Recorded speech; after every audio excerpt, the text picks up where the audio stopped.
Happy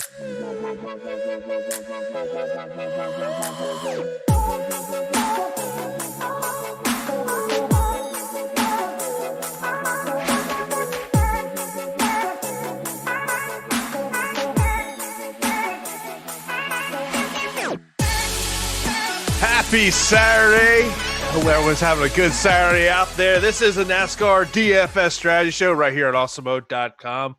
Phil, man, how's it going? I know it's a beautiful day here in Tampa. How's it for you, man? Awesome day. It's a little bit cooler than it should be here in southeastern Oklahoma, so definitely enjoying it.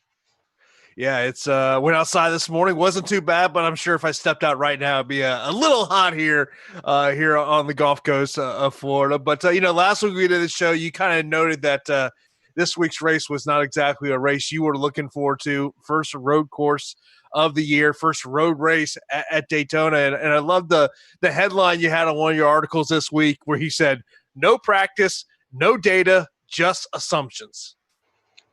Exactly. This generally by now, because this weekend should be the Go Bowling like 225 at the Glen, sponsored by Company X.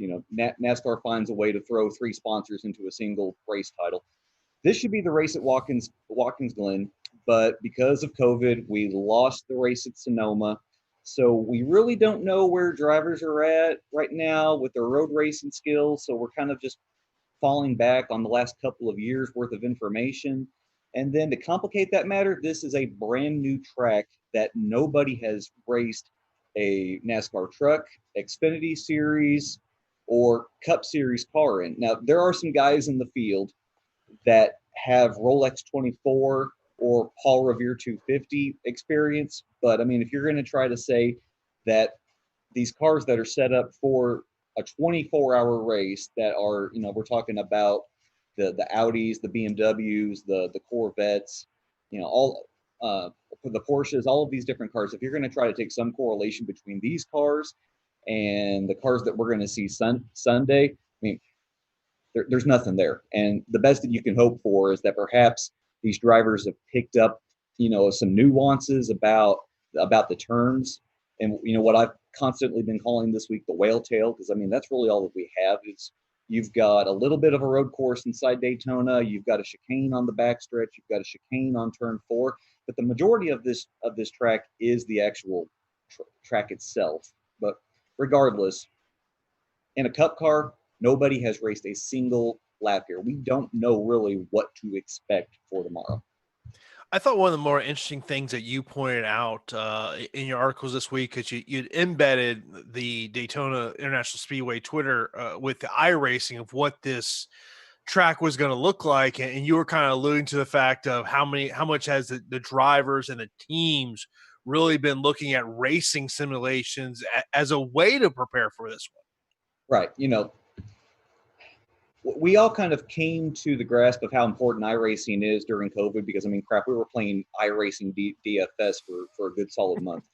It is the best way, especially now that drivers can't, just hop in a plane, go to a track, run 100, 200 laps, get comfortable with a track and whatever package, and then go back to the shop. So, I mean, you get in your simulator, or if you're Timmy Hill, you get behind your steering wheel and your laptop, and you throw down some laps. Well, if these drivers haven't done that this week because perhaps they're too busy being a dad or too busy taking care of other stuff, then really their experience level and what to expect at this track it's probably going to show up in those first couple of laps. Now we know some of these guys throughout the week, like a William Byron, they have definitely been putting down the laps, trying to get accustomed to this track. But in the end, there's a reason why the drivers that are the best in iRacing aren't your best in real life drivers. You can gain as much information as you want from iRacing, but when it comes to actually putting laps down on the track, two different things. And obviously roster construction is something that we've talked every week since I started doing the show with you. And this one's really interesting with only 65 laps. And I love this line that you had in your article this week where you're talking about a FanDuel lineup construction, where you're talking about with there only being 65 laps and how that changes things, where you wrote Kevin Harvick could lead every single lap on Sunday and it would only net him an extra 6.5 points. However, if Brad Keselowski goes from 17th to 4th, he scores the same amount of bonus points via place differential for nearly 2,000 less. Right. That is, if you don't take anything else away from the articles, from the video, from your own research, the main thing that you've got to focus yourself around this weekend is how few laps there are. I mean, 65 laps, that is a gigantic, has a gigantic implication on what you're doing with your lineups. We talked about this on FanDuel. Every lap led only equals a tenth of a point. So a maximum of 6.5 laps led points there on FanDuel. When you go to SuperDraft, yeah, it increases to 0.2 of a point, but then again, we're only talking about 13 bonus points. When you go to DraftKings, it's worth a little bit more. And my firm belief is that the driver that is leading is probably going to be the one that's getting the fastest laps during that time. Mm-hmm. So it adds a little bit bonus to considering dominators, because I think on DraftKings this week, you're not really worrying about what kind of value can I get. You're just worrying about raw numbers. What is the best total amount of fantasy points on DraftKings that I can get. But going back to what you were saying there on FanDuel, there are so few bonus points there for a lap leader. And when you talk about a guy like Kevin Harvick, who's 12,500, you give him 6.5 points versus Brad Keselowski, who's $2,000 cheaper and has a much easier path to those bonus points via his place differential. It doesn't make much sense at all, if any, to prioritize dominators in your lineups on FanDuel or SuperDraft this weekend. One of the comments we've already gotten from the chat about Anthony, and we're going to, of course, we break down these drivers in terms of tiers, but we'll get to something he says here and just kind of, I guess, more of a general thought. Mid-range wins it all tomorrow.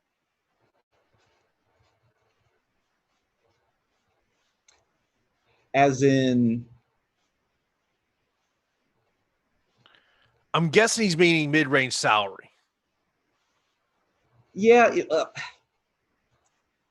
that could be a path that you go with. Like if you just did that on DraftKings, you're going to end up with like a Clint Bowyer, William Byron, Kurt Busch, Alex Bowman, Jimmy Johnson, and then somebody kind of a little bit cheaper. Yeah, I mean that could work, but the problem is that two of our highest priced drivers have not only the highest place differential, but also the most likeliest to get these fastest laps by getting out front and finishing top 3, top 5, if not winning themselves. Where, what's really the ceiling for Clint Bowyer, William Byron? Maybe a top 5. Same thing for Kurt Busch, Alex Bowman. I love him this week, but his ceiling is probably about a 10th place finish.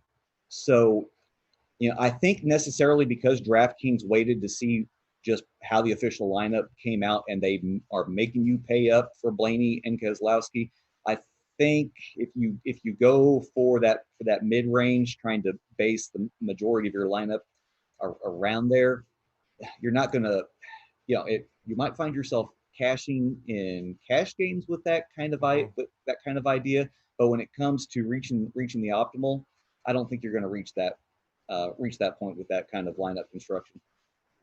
When we look at tier 1, which is the drivers that are in the 10 to 11K range, you mentioned about Ryan Blaney, most expensive on DraftKings at 11,000. Brad Keselowski, 10,600. Chase Elliott, 10,300. Martin Truex Jr., 10,100. Truex with the best starting position of those 4 drivers, starting in a 3-hole. Right. Truex has shown himself to be a really, really good road course driver over his career, especially over the last 3 years. We're talking about 3 wins over the last 8 races. Now, a couple of these wins have happened at Sonoma, and Sonoma is a bit more of a technical road course race than either Watkins Glen or the Charlotte Roval. Chase may be the best road course racer in all of NASCAR right now. He's won The last two races, which would have been the Charlotte Roval in 2019, he won Watkins Glen. His very first Cup win was at Watkins Glen in 2018. He's been really good. He's been really consistent. You look at Chase and Martin over the last 8 races; those are your drivers that are averaging the most laps led through this 3-year span. Martin's leading 22.6 laps per race. Chase is leading 22.4 laps per race. So you've got probably 2 of your best bets for potential lap leaders, potential dominators on DraftKings. And then Blaney, out of all of the, if you go to the betting odds, Blaney is going to be the highest up there. That's not within the first starting 7 positions. They're giving a lot of credence to how good he's been himself. And his ability to get up to the front. He's got all the place differential in the world. Yeah, he's 11,000 on DraftKings. He's 11,400 on FanDuel. But I mean, he has the highest probability and probably the greatest the greatest chance to be the leading scorer on any site come Sunday. Now, Brad is a little bit of a pickle. Like if you wanted to play Brad because of his place differential, I fully endorse that. He's cash viable. You can play him in tournaments for sure. He's done really well at the Charlotte Roval races, and that's the race that I've really kind of looked as the apples to apples race. Talking about a road course within a track, it kind of they kind of mirror each other a little bit. And in Brad's 2 races, he was 5th last year. And with 2 laps to go, he was leading the race before he went into the turn 1 tire barrier. So he was on his way to winning that race himself. The only issue is with Brad is that he's 10-6, so he's up there and he starts 17th. So if you force Brad into your lineup, it's going to put you in a peculiar spot, especially if you do the next thing that I'm expecting people to do, which is throw Alex Bowman in their lineups, and it puts you in a range where there's really not that many viable guys that you're aiming after. So if you don't like what forcing Brad and Blaney does to your lineup, I don't blame you if you get away from Brad so that you can spend up a little bit more and have access to better drivers. Do you like spinning up for Martin Truex on FanDuel 14,000? No. All of these guys that we would consider potential dominators. So your Harvick, your Hamlin, your Chase, your Truex, your Kyle Busch, Joey Logano, practically everybody within the front 7. I'm going hands off on FanDuel. Their upside is within their ability to lead laps, and with so few bonus points available for laps led, and with their salaries being so high, on FanDuel, I still think you are looking at the prospect of FFPK, and at 14K, I just don't see how Martin is going to reach that. I mean, even with every lap led, 6.5 bonus points, I still don't think he's going to be viable at that salary. And of course, we mentioned about all the great tools we have over at Awesemo.com and get access to all of our great tools we have and content for this NASCAR DFS slate with an Awesemo Plus NASCAR weekly pass for $9.95. This includes full access to Awesemo's leading driver projections, ownership projections, and the top drivers tool. There's never been a better time for NASCAR DFS. So get on the track today. Go to Awesemo.com/join. I was looking at Martin Truex over on FanDuel. We have him at 21.4%. We're going to get into Alex Bowman because right now the projections are he's the top projected driver at this point. So we're going to get into him here, momentarily.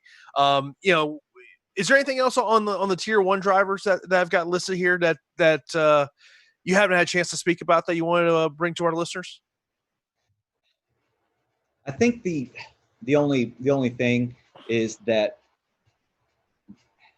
Blaney is probably going to be the highest owned champion pick on SuperDraft, and I think if you can get away from him for the next guy that we're gonna talk about, I think it makes more sense because of the multiplier system. Because I mean, we're only talking about a 1.8 multiplier as a champion pick on on SuperDraft, and there are some guys who can match that and beat that because they have better multipliers.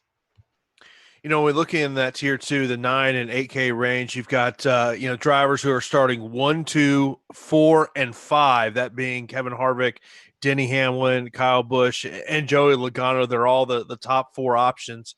They're at 9,800, 9,600, 9,400, and 9,200. Kevin Harvick. Obviously he's having a great year. In this pandemic era of driving that we're in. Being in the number 1 spot, I mean, you talked about how, look, it's not about laps led, but I know you wrote about this, about having the fastest lap is something to pay attention to. Yeah, with using the Charlotte Roval as our corollary, we've seen this in the 2 Roval races, is that because this isn't a true road course, because so much of the actual race is run on the track. Well, clean air becomes king again. So, whoever is out there in front is going to get the clean air, and they're going to be knocking down these fastest laps. It's what happened at the Roval, and it's what I expect to happen here. And something else to consider: the stage breaks. We get them at 15, and then we get them at 30. So there isn't this gigantic likelihood that within 10 to 15 laps that Harvick is going to catch the drivers on the tail end of the lead lap. So it's not like he's going to be fighting these slow cars that are going to slow him down, and then the fastest lap is going to end up going to somebody else. For those 15 laps, it should be smooth sailing, because we're talking about a gigantic track here, nearly 4 miles in length. So I have no fears about Harvick getting slowed down by anybody, or quite frankly, Hamlin, whoever ends up taking the lead on the initial green flag start, probably Harvick, because I'm going to give him the nod for the rest of the season as well as he's been running. But yeah, smooth sailing for the guy that's going to be out in front. Now, what happens after that stage break? Do people try to reverse engineer this race and say, okay, I'm not going to pit here at lap 15. I'll stay out. I'll come in a little bit later and try to, pit at the right moment, so that, by the end of the race, I'm running out of gas, and I've off sequence pitted and beat everybody else out here to get the lead. Could we see something like that with, in that scenario? Perhaps, but regardless, the driver that's out front is going to get the fastest laps, and I project that to be Harvick at least at the very beginning. So, these fastest laps, they're definitely going to help whoever you might choose as a potential dominator. But remember, with so few laps, and with so much of the scoring going to be determined by finishing position and place differential, Harvick might lead those first 15 laps, fall back 5 positions, and all of that, all that time you spent out front, it's useless. It means nothing to you. You've lost it. Is Harvick more valuable on one platform as opposed to another? Yeah, I think the only place that you can play him is DraftKings, and DraftKings, they're kind of enticing you. They're pulling you in with a rope. They priced him down to 9,600. Definitely cheaper than where we've been playing him the last few weeks. They have priced him down accordingly to the scoring for this week. So you get in this kind of quandary where you say, okay, if Harvick scores enough via Dominator points, does he possibly reach the threshold that Blaney can get, who's doing this probably on nothing but on place differential? And it's a good question to ask yourself. And you think, okay, well, Harvick probably needs on DraftKings probably needs to lead at least half or more of the race in order to. In fact, he probably needs to lead about 3/4 of the race to approach Ryan Blaney. But crazier things and wilder things have happened in this sport. You go back to the Watkins Glen race of last year. Chase Elliott started on the pole, and it was in this similar package. He started on the pole, and he led nearly every single lap. It was the package, the clean air. It was just unfair. So could Harvick do the same thing? For sure. Looking at some of the other drivers in this tier, we've got Eric Jones 9,000, Clint Boyer 8,800, William Byron 8,600, Kurt Busch 8,400, Alex Bowman 8,200, and Jimmy Johnson at 8,100. And of course, when I pulled up our ownership projections, Alex Bowman sticks out on both platforms, DraftKings and FanDuel. 60% plus ownership, and I know when I told you that number, that number jumped out to you as well. Yeah, for sure. And yeah, deservedly so. When it comes down to a crazy race like this, you always side with the most bankable asset that you can find, and it's going to be place differential. And I mean, we're talking about out of everybody, $8,000 or more here on DraftKings, he's got the most place differential. Now, does he have the highest floor? No, that would go to Blaney. But I mean, the price discrepancy here between Blaney and Bowman, or Keselowski and Bowman, it's pretty substantial. And Bowman has been a good road course racer in his own right since taking over the 88 for Dale Jr. I mean, that was something that we didn't really give Dale Jr. enough credit for in his final years with Hendrick, was that he had become a pretty good road course racer. And that team has taken that and given Bowman a pretty good running start. He's raced. Looking at this, he's raced 6 races since taking over the 88. No finish worse than 14th. The 2 corollary tracks, the 1 corollary track, the 2 races that we're looking at, the Roval, 2nd and 4th. So I mean, if this is a pretty direct corollary for Bowman, then I mean, we could definitely see him running around the top 5. Now, fighting for the lead, I don't think that's in Bowman's wheelhouse this weekend. But a top 5, yeah, that's definitely in play. So I mean, we're talking about a guy that essentially has 22 place differential potential at 8,200. When what you need this weekend is place differential. I'm not afraid to eat that chalk. In terms of some other drivers in this one, the best starting position outside of those first couple of guys I missed is Kurt Busch. He's starting in the 8th position. Eric Jones in the 20th position because of point differential. Is that someone that you're intrigued by? I'm scared because Eric Jones can have a great race and then follow it up with a poor race. We saw that on Saturday and Sunday. We saw the Jekyll and Hyde of Eric Jones. Starting 20th, he's got good place differential. And this is the scary part, is when you look at everything but the Roval, he's been a top 10 driver in this car, but he's got finishes of 40th and 30th in the 2 Roval races. Now, we're not going to really hold these against him. The 30th place finish, there were so many guys wrecking out in that first Roval race. It was bananas, and that was even with them having a couple of days worth of practice, and still drivers were just all over the place. So I don't really want to fault him for that. And then last year he got caught up in an early crash, and he was the first guy out. So if you're, as I talked about, if you're gonna fade Keselowski in order to spend up, I think that's necessarily going to put you in Eric Jones's wheelhouse, spending up on DraftKings. And if you want to take the approach that the last 2 Roval races were just anomalies because of the fact that this is a road course, then yeah, I mean, we're talking about a potential top 10 driver starting 20th. Moving down on to tier 3, we got a question about Almirola here at 7,900, which was simply, does the short race hurt or help him?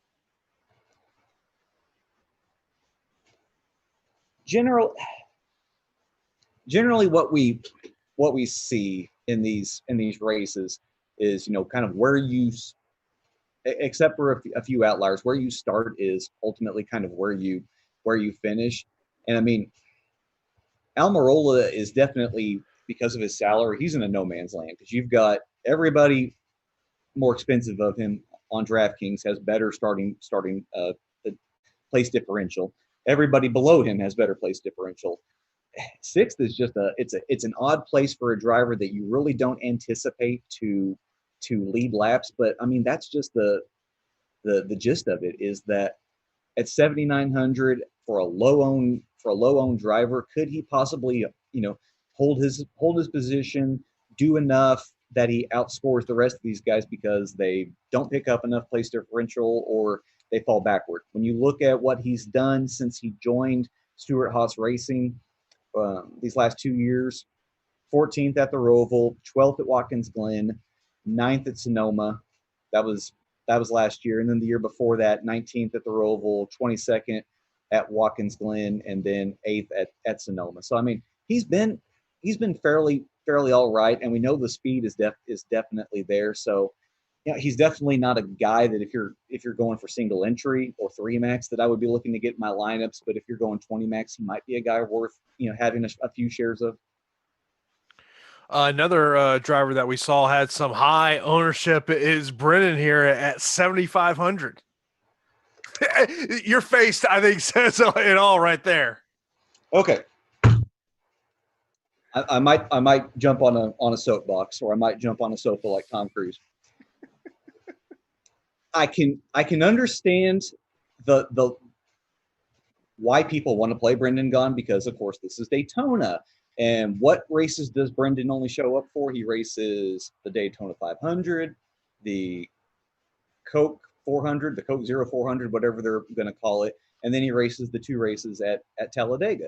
This team exists, this Beard Motorsports, it only exists to give Brendan these 4 races. And at the end of the year, he's calling it quits. He's going home to Las Vegas, and he's going to be a family man.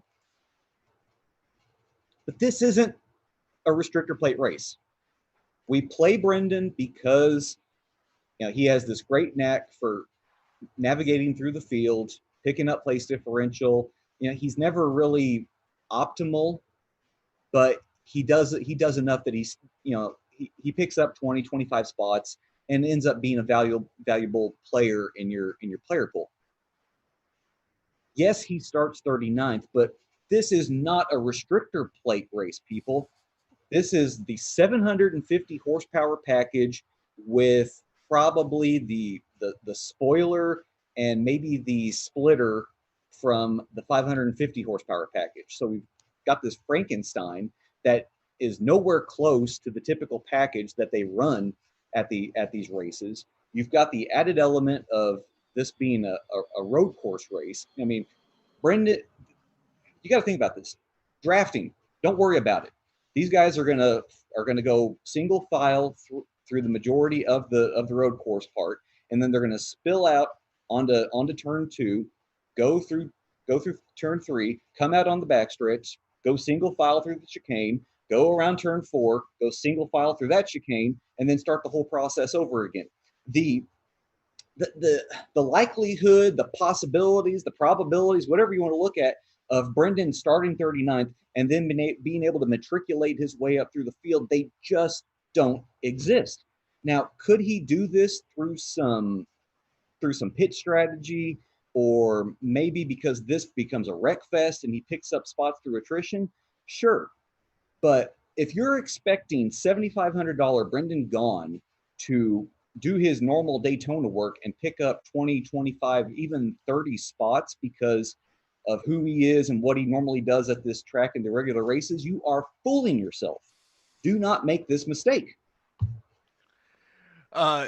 In terms of this tier, we also should note that we did have a change. Austin Dillon, who was scheduled to start 10th, he is out of this race. He has tested positive for COVID-19, and Kaz Gella is now stepping in to replace him here. And obviously we don't have pricing yet on him, but was Austin a guy that was, someone you liked here in this spot? No, he was starting way too far forward in 10th. His history as a road course racer, it was really not that good, because, I mean, his best finish in the last 8 races was a 16th at the 2018 Sonoma race, and last year finishes of 23rd, 34th, 31st, and 24th. He hasn't been good, and it just, this kind of race hasn't been in his wheelhouse. So now you're taking Austin out of that car. You're putting Kaz in it, who's been, an all right road course racer in his own right in the Xfinity series. But because of the driver change, now Kaz is going to have to start at the very end of the race. So regardless of where they price Kaz, there is no upside with this play. So just whatever they do with Kaz, no matter how cheap they make him, even if they give him to you for 4,500 on DraftKings, because as soon as he starts on the first green flag lap, he is going to be negative 20, negative 25 DraftKings points, and he's going to have to work himself back up to 10th place just to kind of be in that even area. One of the drivers in this tier, Ricky Stenhouse Jr., starting 25th at 6,500. In our ownership projections, as we do this show, the fourth highest owned driver on DraftKings at 54%. That it feels like people are struggling for value, struggling for place differential, and they just see that number 25 next to Ricky's number and say, yeah, that'll work. Because I mean, if you go the Blaney, the Kez, the Bowman route, this will put you square in the Stenhouse area. Last year, in a better car, his 3 finishes in the 17 or 17th, 15th, and 21st. If Stenhouse does that, then yeah, I mean, it makes sense in cash. But if you're looking for upside out of this play, Stenhouse is not the guy that you should be looking to. One of the names in this field in tier 3, Michael McDowell starting 30th at 7,000. Anthony in the chat says, my lock is McDowell and do whatever you want after that. I couldn't agree more. I love McDowell. You're getting him starting 30th. You're getting, he got priced up because of the place differential, but I mean, it doesn't matter. This has been despite not so great equipment over the years, he has been a good road course racer. Average finish of 17th over the last eight races. In 7 of those 8 races, he's been on the lead lap finish, which, that's more than Ricky Stenhouse can say for himself. If you're having a debate between Brendan Gaughan and Michael McDowell, it's Michael McDowell every time and twice on Sundays. He is the I don't know if he's a value at 7,000, but he is the premier guy that you're going to save money with this week that gives you place differential upside. In terms of some other drivers in this tier, it feels like every time we do a show, Christopher Bell is someone we talk about. What was it, 2 weeks ago? He was, 10,200, I want to say. Week ago, 2 weeks ago, however long it's been. We've talked about, Bubba Wallace in the past and Nemechek. Is there some other drivers that you think have value in this tier? Suarez is definitely priced up at 6,900 on DraftKings, but I can make a case for him if tomorrow is an attrition wreck fest. We've seen him be able to keep himself clean, keep his nose clean throughout these wreck field races, like what happened at Martinsville and what happened at Indianapolis.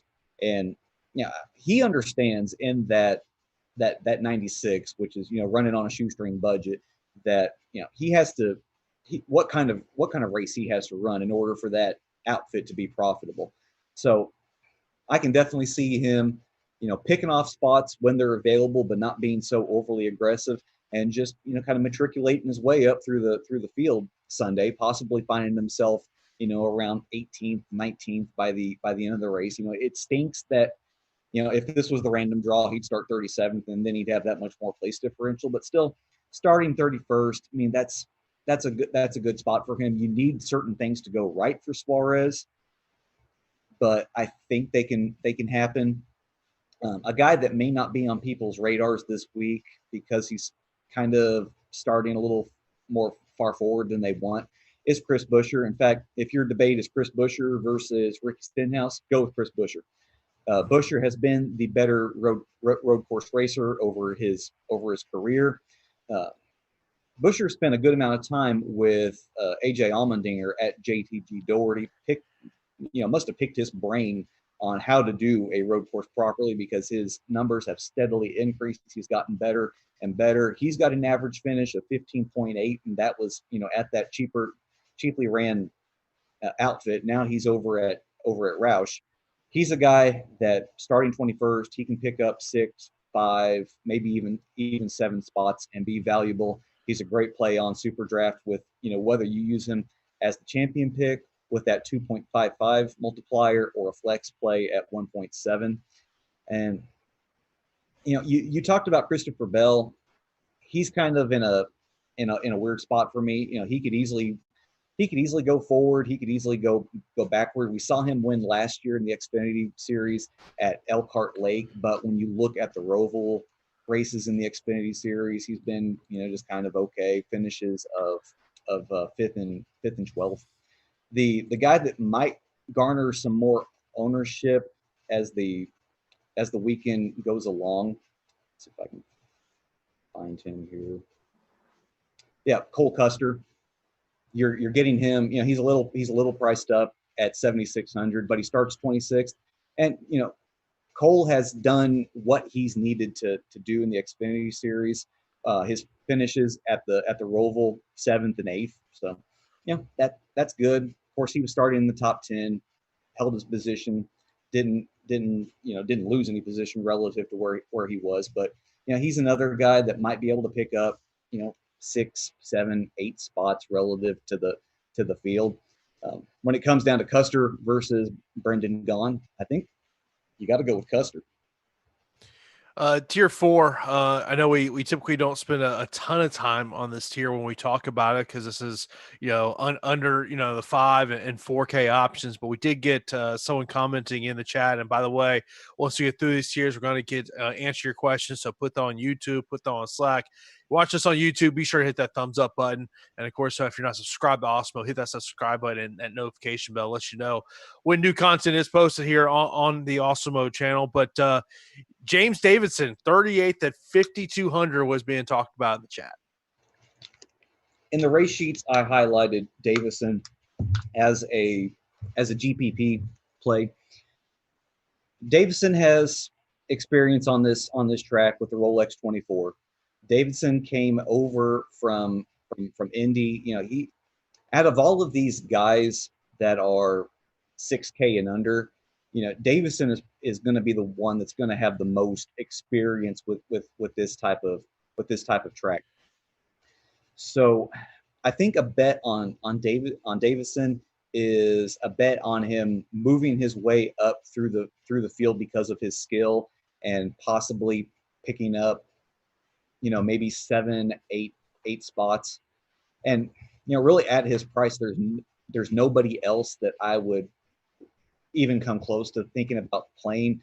Like the next closest guy would be Ty Dillon starting 23rd, and Ty is purely a play on hoping that he holds his position.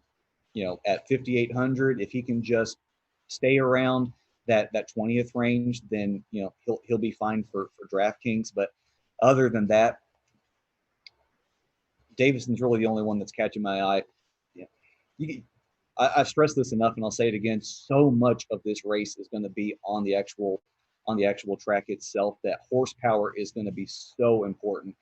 And all these guys, their green flag speed, it's going to be nowhere close to the guys up front. Now, outside of them wrecking and a yellow flag not getting waved, they're probably not gonna get lapped, but they're definitely, because of that lack of speed, they're not going to be moving their way up through the field. So, maybe you take a bet on Davison at that cheap price that he can pick up 7, 8 spots because of his skill, and that allows you to play that Blaney, Keselowski, Bowman lineup with a little more upside, perhaps you could say.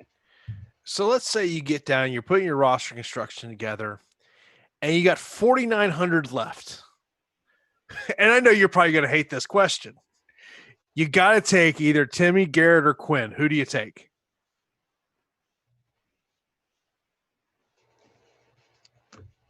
Let's go with Timmy. Let's go with Timmy. Timmy, we know he's been spending time in the simulator. He's run the Roval in the last 2 years. Last year he finished 30th. Yeah, that was probably the best of all of the punt plays. Now the year before that he finished 38th, so he was probably part of an early wreck. But last year in the Roval, 30th. We know he's been spending time behind the wheel in the simulator. You can probably probably make the same case for Garrett Smithley. Garrett is another big sim driver. He ran the Roval last year. Either of those guys are miles better than going with Quinn Houff, though. Of course, we want to get to those questions before we get out of here on this edition of the NASCAR DFS Strategy Show. But do want to let you know about the fantasy football package we have over at Awesemo, as we are excited to bring you our inaugural season-long fantasy football and best ball draft kit using the same tools that help make Alex Awesemo Baker the #1 daily fantasy sports player. We've compiled a package that will revolutionize the way you prepare your fantasy football drafts for only $29.95. Our draft kit includes everything you need to prep, including rankings, projections, sleeper tools, loads of content from our experts, and a draft wingman, which will update team projections in real time based on who you have already drafted. And as an added bonus, new FFPC members will get a $35 credit when they sign up for an Awesemo draft kit, which basically makes it free. Don't miss this one. Dominate your fantasy and best ball leagues today. One of the comments here in the chat was about James Davison, where he says, how about James Davison for captain at 3 times? Woo, okay. Now, I haven't updated my super draft projection since I got the news about Austin Dillon, because I'm going to have to mess with a whole bunch of formulas. But just looking at what I had come up with, let me find Davison. Yeah. My model spat him out finishing 31st. So I mean, even my model says that it's likely for DraftKings that if you wanted to play him at that price, that he can pick up enough. So if Davison is going to go from 38th to 31st, that's just 23.75 standard super draft points. Now, if we give him his 3-time multiplier, then that gives him 71.25. I'm looking through my projections with their as a champion pick with their multiplier. I've got Suarez scoring 82.8. I've got Michael McDowell scoring 97.2. I've got Chris Buescher scoring 94.9. Alex Bowman scoring 114. Ryan Blaney scoring 102. Clint Boyer scoring 113. Yeah. The multiplier on Davison is great, but the problem is that his actually likelihood to finish high enough to capitalize on that multiplier, I just don't think it's there. Like, let's just say for kicks and grins that this race, because we do have the chance of rain tomorrow, so I mean that's an added chance that this race just it's ugly. Let's just say that tons of wrecks, Davison uses his skill to move through the field, and he finishes 20th. Even with a 20th place finish, he's still only scoring 96 points. You need a good day, like a top 15 out of Davison, for me to start thinking, okay, yeah, that makes sense as a champion play. Anthony mentioned, he goes, I think turn one into the unknown track with no practice is going to be a mess. Yeah, because you are essentially taking drivers coming out of, almost like out of a Martinsville slowdown, coming into that turn, and then they've got to get on the gas to go around turn one, go around turn two. You could definitely see a lot of pileups at that point, especially on the initial green flag. Next up, Jonathan says, is Blaney the best play starting so far back? There's a real discussion about whether it's Bowman or Blaney, but if you're looking for, I think, for pure upside ability to capitalize on those Dominator points on DraftKings, then it probably is Blaney. But I mean, when you combine Bowman's salary with his place differential upside, he's right there in the conversation. That's why I think if you don't play Blaney as your champion pick on SuperDraft, you're playing Bowman. Jonathan says, is Blaney, Bowman, Kozlowski the main three to build around? I don't know if it's the main three, but I know it's going to be the preferred chalk build. That, people looking for place differential, that's how they're going to start their lineup, and then it's going to force them in that 68, 6,600 per driver for your remaining three picks.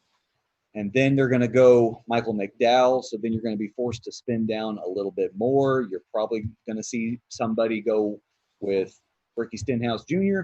And then you're going to be left with about 65, 66 left over. And you're going to be debating John Hunter Nemechek, Brian Newman, Bubba Wallace. Crap, I hate this. I think that you're going to see a bunch of duplicated lineups that are going to be Blaney, Kozlowski, Bowman, Ricky, and McDowell. Alex asked, Reddick or Custer GPP FanDuel? Okay. Reddick, we've got him starting 19th at 8,000, and we've got Custer starting 26th at 7,500. I think for upside, you're probably going Tyler. Like, it's interesting when Tyler was at Junior Motorsports 2 years ago. He was like playing horseshoes with hand grenades. He was the wreck waiting to happen, and everybody knew it. Sometimes, like at Watkins Glen, he finished top 5, but everywhere else, he was just all over the track. But another year of experience, he moves over to Childress, and he's fairly competent in these races. I think that Reddick might have the better ceiling, but Custer is going to be safer because of that place differential. Rick asked for a sleeper. A sleeper, Clint Bowyer. Clint has been really good in road course races. Like, that was the only thing that he could truly be viable when he was racing for Michael Waltrip in that 15. Good road course racer. It's transferred with him over at Stewart Haas. Over the last 3 years, these 8 races at road courses, he's got an average finish of 7.4. You look at the 2 Roval races, finishes a fourth and third. He's got an average running position of 12.9, but something's happening late into these races where he's picking up 5 more spots compared to where he ran. So he's making good moves towards the end of the race.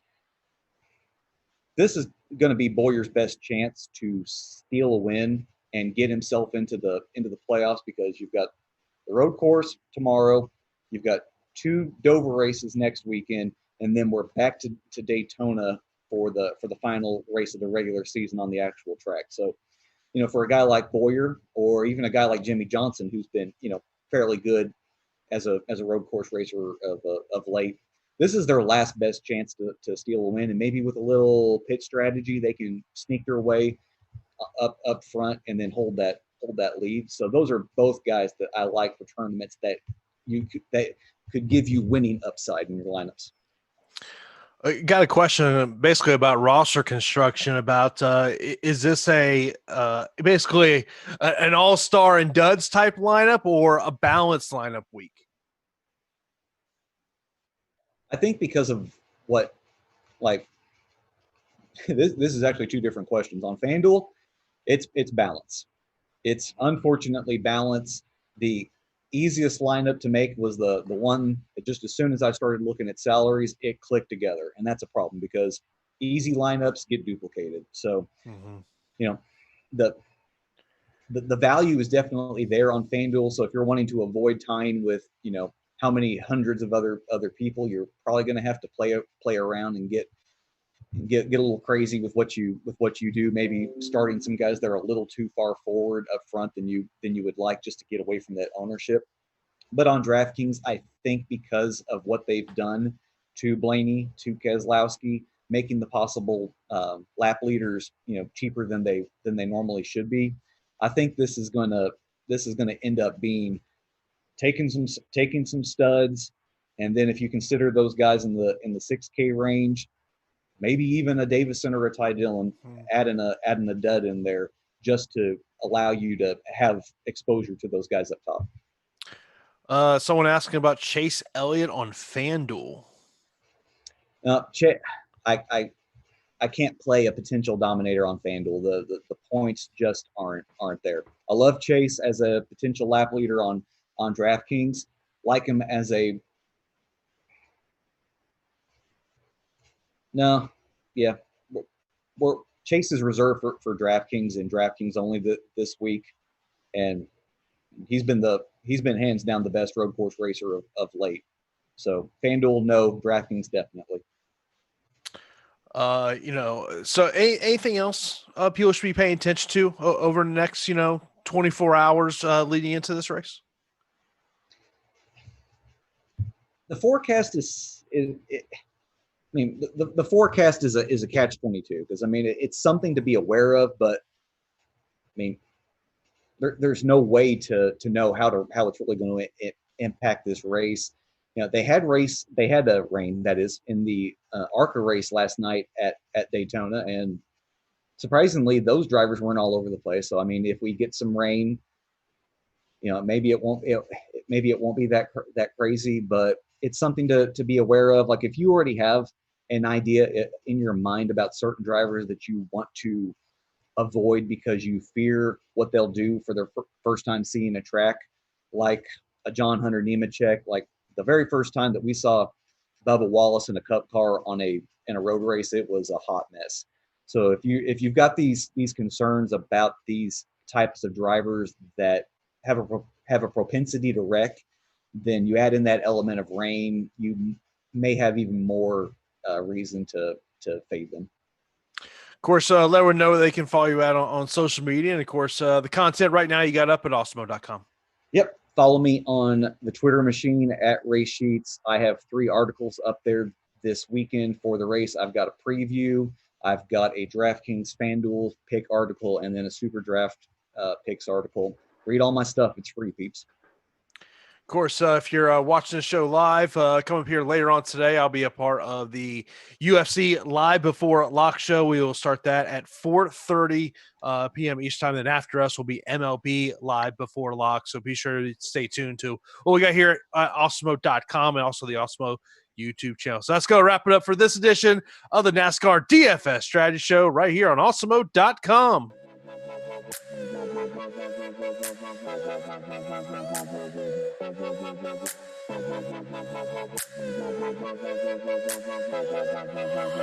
Thank you.